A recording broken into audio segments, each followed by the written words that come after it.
It looks like HD TV users are running out of time to get their hands on a GameCube that supports progressive scan. OneUp.com is reporting that starting March 22nd, GameCube hardware produced for and sold in Japan will not have digital video output. What this means is that the GameCube will no longer support a progressive scan signal, which offers a much more detailed and crisper visual presentation. Nintendo of America has confirmed that this change will eventually affect all territories, including North America, which will start to see the non-digital GameCubes in May. While this comes as bad news for Nintendo fans who own high-definition TVs, the good news is that Nintendo will unveil its new DS, or dual-screen system, at this year's E3. If you've ever played Popular Xbox iteration of the UT series, Cliff Bleszinski, lead designer at Epic, swung by the G4 offices to give us a peek.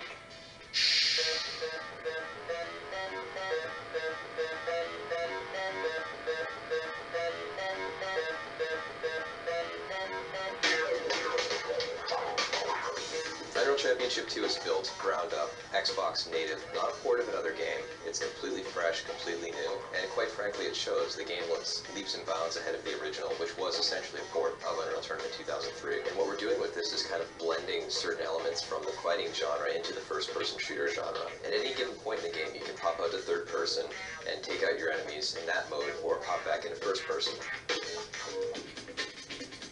The melee attacks we've introduced into the game add a whole new element to the game. Initially, you can jump in and hack and slash a little bit, but we really want to avoid kind of a brainless button mashing that's not very fun. It may seem initially appealing, but we want something that's a bit deeper than that, where players can block other players' attacks, they can reflect attacks back onto the other player, and a player who knows what he's doing, fighting against a player who has no idea, it's clearly going to be the guy who has more experience who's going to win.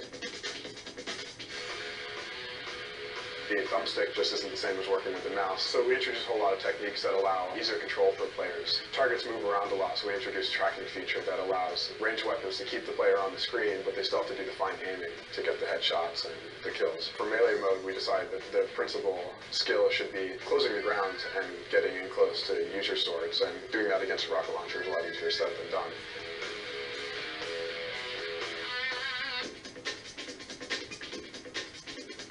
We're currently targeting about 8 players. There tends to be a belief that more players yields a better game, and we don't necessarily always think that's the case. If you're one guy going against 12 guys with rocket launchers, suddenly melee becomes damn near impossible to use. But if you have, 4 on 4, then suddenly things start becoming a bit more interesting in slightly tighter arenas. To make the game a little bit more accessible to new players, we made pretty much every jump move that you can do context sensitive, so it's all mapped to a single button.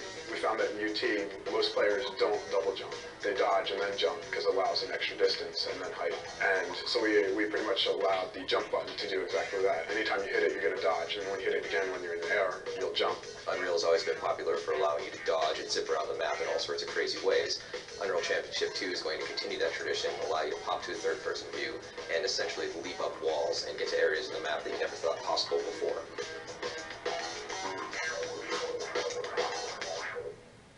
Even though Unreal Tournament 2004 was just released and Unreal Championship 2 is on the way, Epic was privately showing off a demo of Unreal 3 at GDC, although the game isn't expected until 2006.